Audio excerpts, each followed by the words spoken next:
Hello and welcome to the show today. So today we're going to talk about something that's very, I'd say perfect for the time right now with COVID-19, and it's distressed mortgages. And if you haven't heard about distressed mortgages, you don't know what they are, we're going to talk about this today with one of the biggest experts and leaders in this space. But the timeliness of this is spot on because what's happening with COVID is about to give you an amazing opportunity to be able to get in and actually earn some money and actually make some profit from distressed mortgages. And that's exactly what we're going to talk about today. I'm just tripping over my words.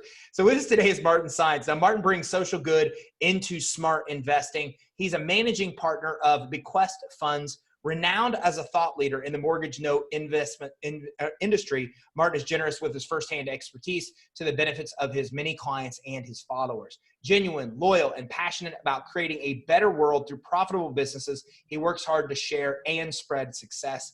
Together with business partner Shawn Muneio, not sure if I pronounced it right, but I'll ask him here in a minute, Martin co-founded Bequest Funds with the dual purpose of helping investors grow their wealth and helping mortgage borrowers stay in their homes. Now, Martin owned and operated multiple successful companies prior to launching Bequest, a successful entrepreneur and real estate investor for over 15 years. He brings a high level of strategy and experience to the Bequest model. He has directly helped over 1,000 families stay in their homes and countless more through the influence of his mentorship. Martin, welcome. Thanks for coming on the show today. Yeah, thanks for having me, Ty. Much appreciated. Glad to be here. Did I pronounce Shawn's name right? Shawn Muneio? Muneio. Muneio. Okay, that's why I ask. I hate to mispronounce people's names. So look, a lot of people here, I owned a mortgage company, so I'm familiar with this, but a lot of people aren't. And this is a huge opportunity for everybody listening and watching. So you deal with distressed mortgages. Tell us a little bit more about what distressed mortgages are. Sure. So distressed mortgages in a nutshell are mortgages whereby the borrower is in 90 plus days of default, meaning they have not made a payment in 90 consecutive days. So from that point, it falls into a distressed mortgage category. And what's interesting is that much of the inventory, much of the mortgages that we transact with are actually 4 to 5 years in default. So 90 is not, it doesn't even kind of scratch the surface in terms of what we consider. Okay. So what you do is you invest in distressed mortgages. How does that work?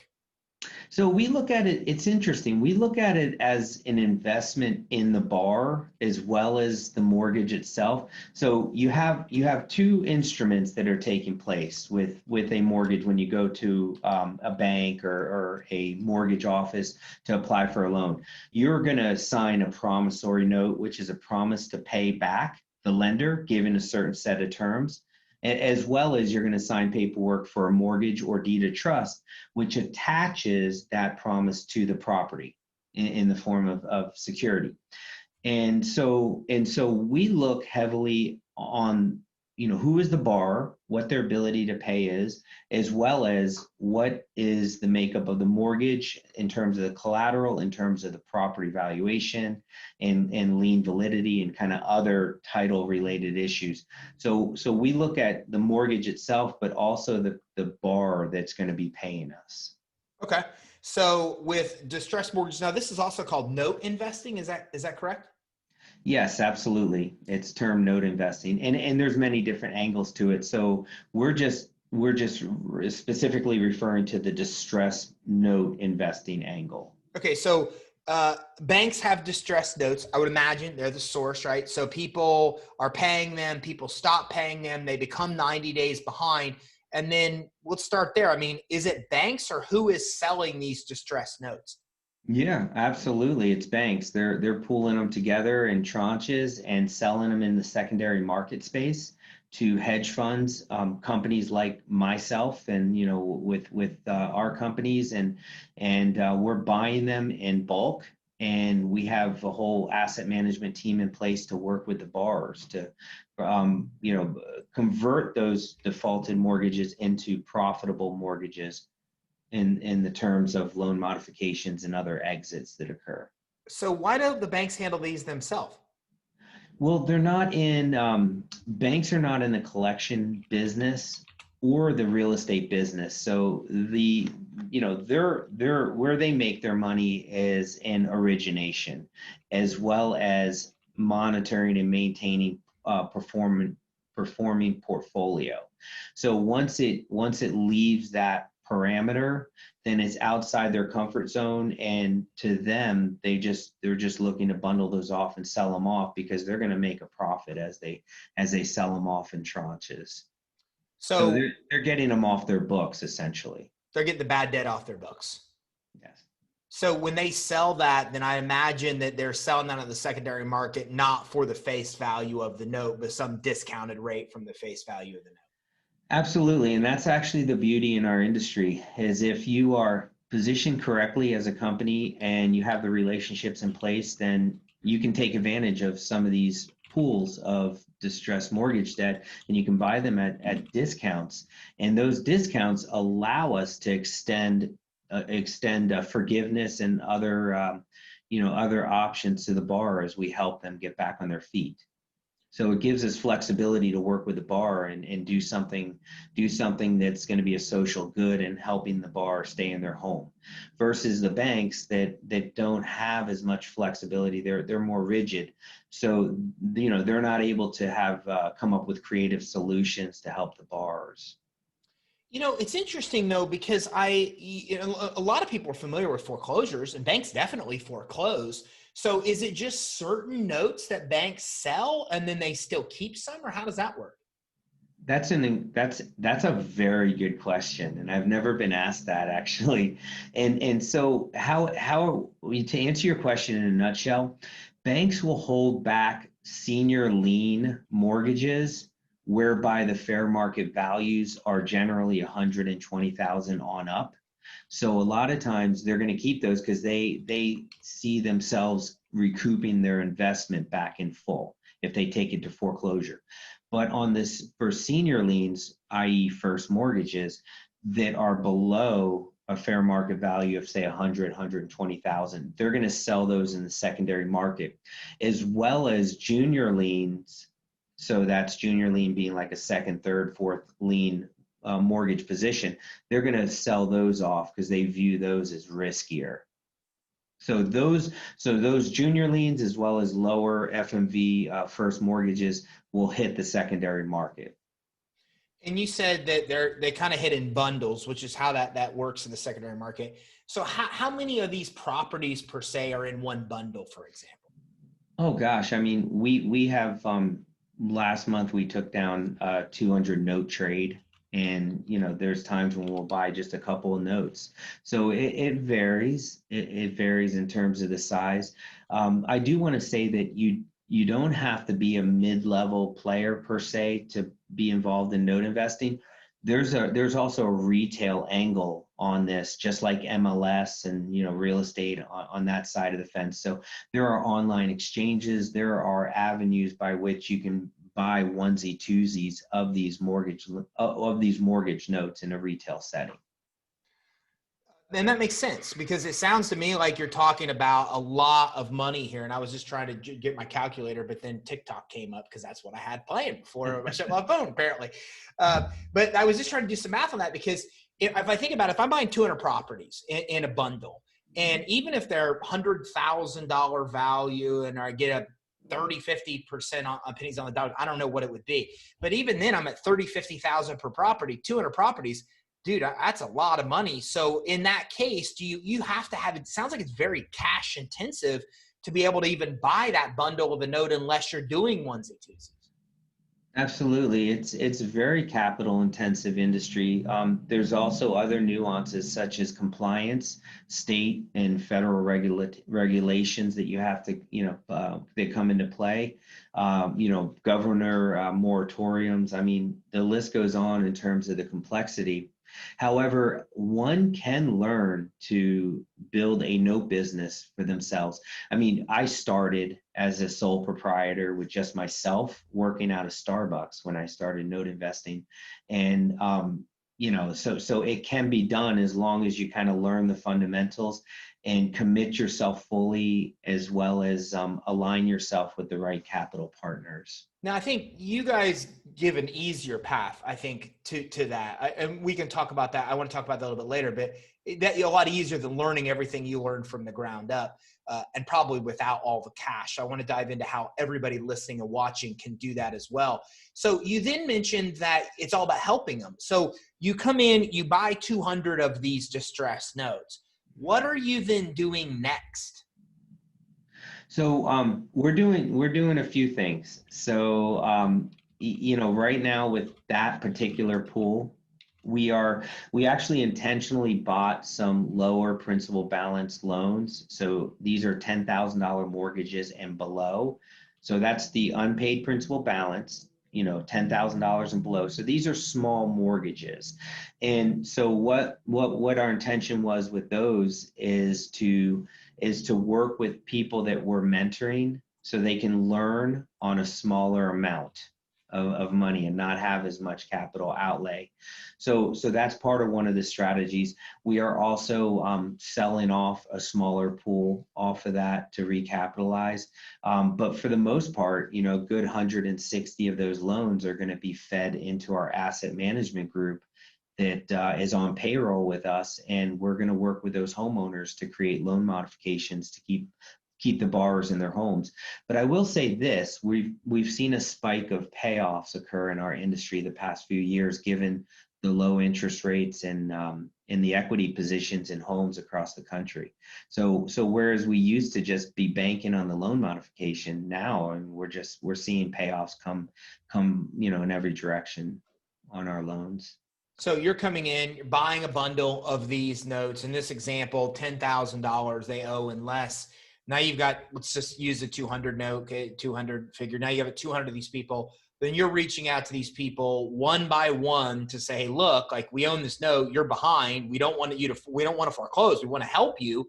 Like, let's talk about a path forward. And then what do you do to get in touch with them through? You call them, you email them, you mail them every which way you possibly can. Because imagine these people probably don't want to engage. Well, you'd be surprised. So individuals that have been 4 or 5 years in default, they initially defaulted probably for one of three reasons: either love, they got a divorce, or employment, they lost their job or they're underemployed now, or health. And so, given that 4 to 5 years has passed, a lot of times people have rebounded to some extent.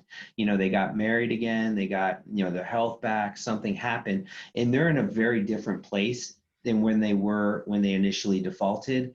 And this is just an obligation they've kind of swept under the rug. So we find a lot that if we approach them in a very compassionate, humane way and try to understand where they're at, what they can afford, and seeing if it can work within our parameters of acceptance, then we're looking for that win-win situation. And what we find is borrowers really, once they know that of us, they really appreciate and want to engage with us. See, I'm surprised. I would think they'd be complacent, thinking they got away with it after 3 or 4 years, right? I mean, it's not like you're coming after me. Everybody here is 4 months behind. They come after you. Now, maybe year 1, 2, year 3, I'm like, fine, nobody's come after me. So I would think people might even become complacent because they think they got away with it going that long. Well, we do have some legal remedies. So, we can take it down the foreclosure road. And, sometimes that helps force a borrower's hand to the table. But you'd be surprised how many people just come based on the relationships that we build.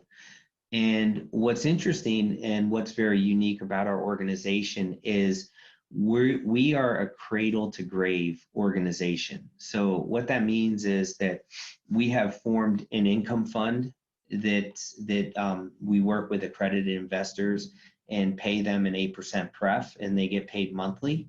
And so what we do is we place those loans that are seasoned and meet other metrics into the income fund so that we can bring other investors on, and we can share in the profit with those investors while the borrower still is assigned to the asset manager that or helped them originally. So for the life of that loan, the borrower is going to have hands-on dedicated asset manager that can work with them if anything comes up. So it's a very different situation versus like calling into a cold call center and being a number. They actually have relationships actually develop over time and get stronger. Okay, that makes sense. So I come in, I'm an investor. I say, hey, Martin, this is awesome, dude. I mean, this is cool for a lot of different reasons. First of all, I can get a good return on my money. But secondly, I get to legitimately help people. I mean, these people are going to be pushed out of their home. You're coming in, helping work out a deal with them to stay. So I could actually make a difference and still earn a rate of return as well. And then I don't have to do anything in this process. I could basically just contribute X amount of dollars. You put it in the fund. You're using that fund to buy distressed debts. And then you threw out a number. I don't know if I should repeat it or not. I think like 8% or something. I can earn a positive return then on my investment. Is that fairly accurate? Yeah, absolutely. So you put 100,000 in, and if you're accredited and you meet the other criteria, you put 100,000 in, you're going to earn 8,000 a year, and that's going to be divided up in 12 equal payments that are going to be ACH'd or wired to you on a monthly basis. So it's a way for one to create multiple streams of income for themselves, which is something that's really in a need for our society, is creating additional streams of income. Two incomes are not enough in this day and age, in my opinion. Yeah, and you're not getting that kind of return from the stock market, anything like that, especially as we've seen here with COVID-19. So when we look at this, then, so you mentioned accredited versus non-accredited, right? So you need to be an accredited investor to invest. Mm-hmm. Okay, and for those everybody listening and watching, I'm not sure exactly what that is. It's like 250,000 a year in annual income, or $1 million, I think, in net worth.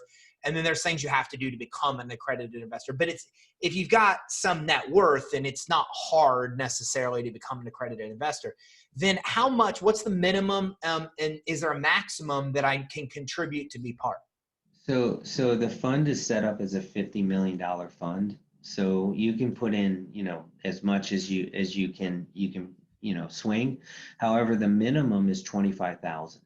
So like anything else, I know, like with your credit programs, you probably, I'd imagine you say start small, right? Just start, right? Sure. Isn't that like just the mantra? Just start, please. And then get confidence, and then learn the process, and then build. So everything's just baby steps. And that's kind of how we take it at Bequest Funds. We grow organically. We don't have any leverage in our fund.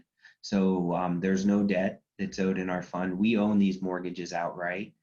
And so it gives us control and ability to make sure that we keep the investors first in mind. What's the average time to get my money back, to get my return? Sure. It's a 1-year lock-in period. So after the 1 year, investors are free to pull out, and we can either replace their capital with other capital that's incoming, or we can liquidate some assets to pay back the investor. But I would imagine that most people stay in, and then I earn more than 8% the longer that I stay in, because that money's probably reinvested into other properties. Yeah, so there's a compounding effect for folks that leave their money in. I'm the largest investor in the fund. So I'm an investor myself, and I leave my money in, let it compound, and it hits at 8.299% interest rate when you let it compound. So, and then over what time period? Like, is there a smarter time period to pull the money out? Because at some point, somebody's going to want to, pull some of the money out. Sure. I mean, I think that it's interesting. I think that depends on the person. The fund is set up as an evergreen fund, so we don't have an expiration to it.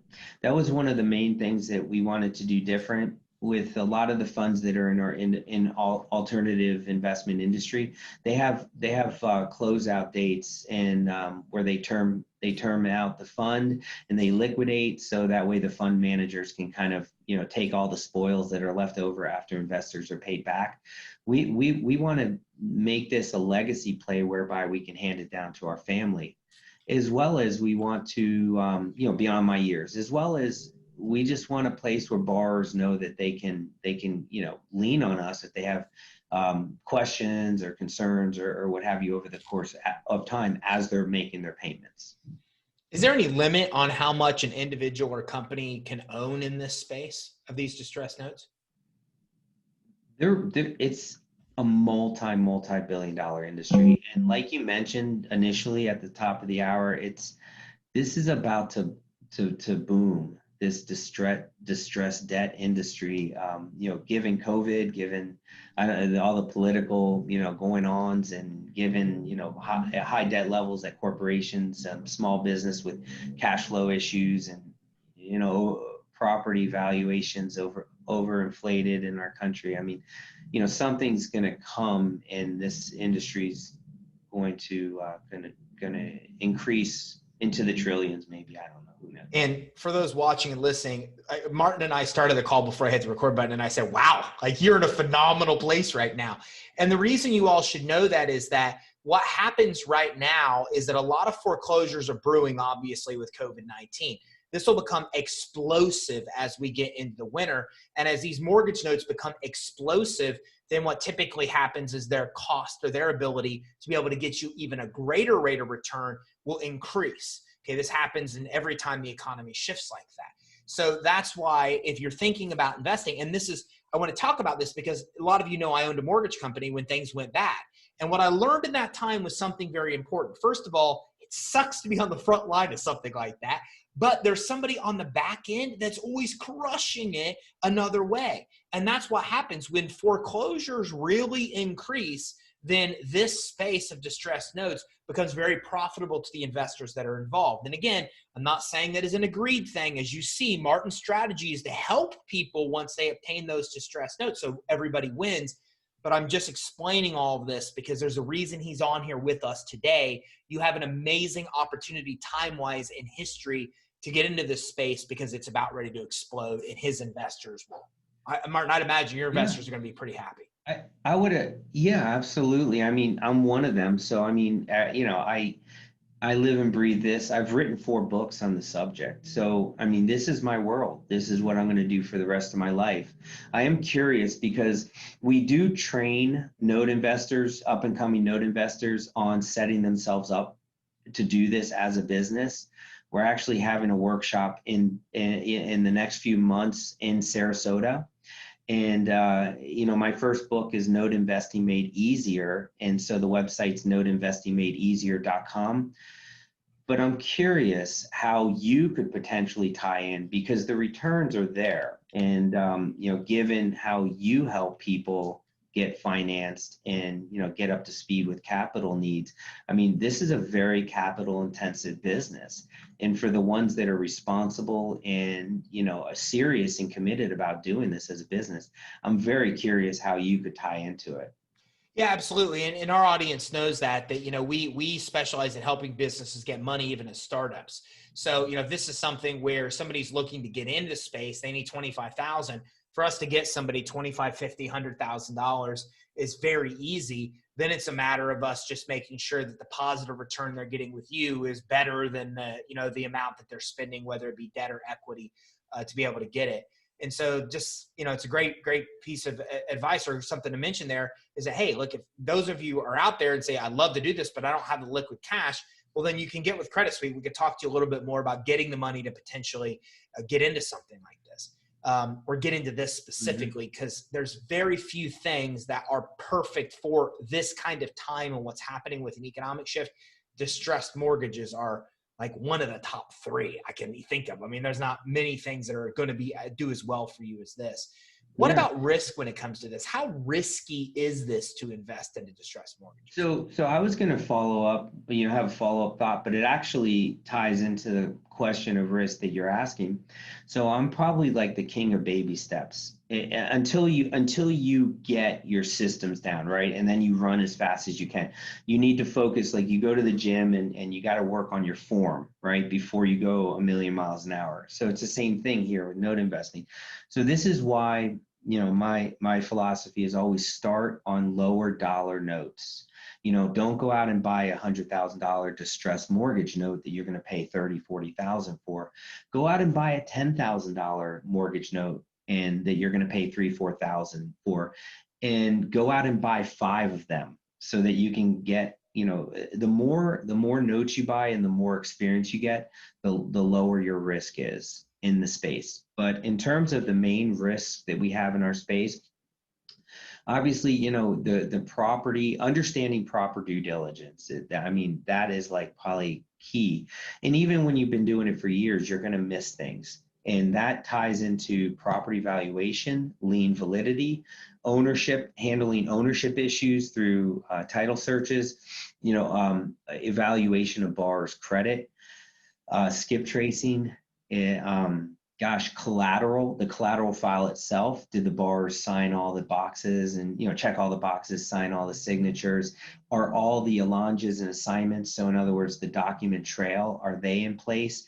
So there's a number of different pitfalls. However, I don't want to say that as a discouragement to coming into the space, because I think that people should be looking and exploring for to increase avenues for bringing in additional cash flow to themselves and their families. What I would just say is just start with smaller dollar mortgages, get the right training, learn the fundamentals. And that's why I have the note investing fundamentals workshop, and just take baby steps, and that you'll be fine if you do that. Yeah, and everybody, Martin has got a couple different options here that they do. I mean, you can either just be an investor, silent investor, just put money in, be an accredited investor, put money in, get your rate of return, and there you go. Or the other thing is you could learn to do this. You could do this as a business. You could attend one of his workshops, attend one of his trainings, and then he'll teach you the exact process to do this. And when we talk about risk, minimize the risk by going through all these variables he's saying to look at, like, the property itself, the risk of the borrower, how to evaluate it properly to reduce your risk, including buying cheaper notes to reduce the risk. That being said, how do you do that when you buy them in bundles? Like, if you're buying 200 properties like you did, I wouldn't think that you're evaluating every single one of those individually, but I wouldn't even think you have the time to evaluate every one of those individually before you actually submit your offer to buy them. So how do you vet these when you're buying them in bundles like that? So we carefully vet each one. So it's not a property. It's a mortgage. Just kind of distinction there. However, we vet each one individually and run it through our whole due diligence process. So the idea is we have a team in place. We have people on payroll. We have other partners that we bring in. We have vendors that have expertises in collateral review. So we actually assemble a whole vetting team whenever a new opportunity hits our desk. And so that's a big, Shawn Muneio, my partner, he's a mathematician by trade. So he runs the trade desk arm for what we do. And, but yeah, no, you have to vet each one. You have to assign a price for each loan. So it's called loan level bidding. And you have to know its value in order to do that correctly. Well, what kind of things, I'm curious, and you touched upon some of these probably with risk, but what type of things are you looking for when you are buying these? What kind of things are check marks and what kind of things are X's to know that you do want them or you don't? So we want to know what the property is valued at. That's very important. So we triangulate different values from different vendors and resources. That's probably the first thing. Also, what are the other liens on the property and what are their outstanding balances? That's something very important because that'll tell us, loan to value, cumulative loan to value, and it'll tell us other ratios that we need to know for valuation purposes. So we like to buy loans that are fully covered with equity. So in other words, if we're buying a junior lien, which is a second mortgage, and the property is worth $200,000, the first mortgage is at $100,000, our note is at $50,000, then cumulative loan to value is at $150,000 against a $200,000 fair market value. So we're fully covered in equity. So we want to know those assurances. But at the end of the day, the property does not pay you monthly. The borrower pays you monthly. And I think that's probably the biggest lesson learned that people in our industry fall short, or they have to learn the hard way, I should say, because people get in our industry and they're like property, property, property. And at the end of the day, what is the borrower's ability to pay you? That's critical. So if your objective is to create 30-year loan modifications with the borrower, then you have to be able to understand that question and have to vet for it. Martin, this has been enlightening. And like I said, I appreciate you making the time. I know you're slammed. I appreciate you making the time to do this with our audience today, because this is a heck of an opportunity for everybody listening or watching to either become an investor or actually learn your trade and then really take advantage of the next 3, 4, 5 years that are going to be hugely profitable in your space. If people are listening and watching and they want to invest or they want to learn how to do this, where can they go to learn more? Yeah, absolutely. Thank you. And I'd love to have you down in Sarasota to some of our workshops. So, and then also to meet our team. So I want to make sure I get that in. I think that I think you could be a real strategic partner to what we do. But if someone wants to know about how to take the Note Investing Fundamentals workshop, they can go to noteinvestingmadeeasier.com. And if they want to learn how to invest passively with us for monthly income, they can go to bqfunds.com. So that's bqfunds.com. Okay, perfect. All right. Well, again, thank you very much for coming on with us today. I really appreciate it because I know you're slammed. Awesome. I know you are as well, Ty. No doubt about that. So everybody, like I said, in every economic shift, we all hear the stories. Somebody does really well while somebody else doesn't do very well. And there are very certain industries that can do really well when economic changes, when economic climates change. And when it comes to note investing, that is exactly how it works, is that, it's been 2008, it's been 12 years since we've really seen an opportunity as good as you were about to see in the note investing space. And again, this isn't about profiting on other people struggling. This is about helping those people out of a mess that a bank won't help them through, right? And that's the problem, is banks just take them, they bully them into foreclosure. And I mean, I've seen it happen many times before. In this space, these guys are coming in, they're buying distressed notes, and they're working with the actual owner to help get them back on track with affordable terms, with actually loan mods that really make sense. If you've ever worked with a big bank on a loan mod, they do not understand loan mods that make sense. Okay, they don't even really try to help the borrower. They try to help their own books. So in this case, you have an opportunity to make insane amounts of profit by really helping people get through one of the most challenging times of their life. And there's a couple things you could do. You could, one, just be an investor. Just put money in and get a rate of return. And you can learn more at bqfunds.com. That's BQ, the letter B, the letter Q, funds.com. Or you can actually learn how to do this trade. You can go to one of these classes that Martin holds, meet his team, see how it works, and then learn this industry for yourself. And you can do that by actually coming in and going to noteinvestingmadeeasier.com. noteinvestingmadeeasier.com. I'm going to put the links in the show resources page. Make sure you check them out. If you want to earn money while helping other people with distressed notes by note investing, then come in and look at bqfunds.com or take a look at noteinvestingmadeeasier.com. Thanks everybody for tuning in. Have a great day.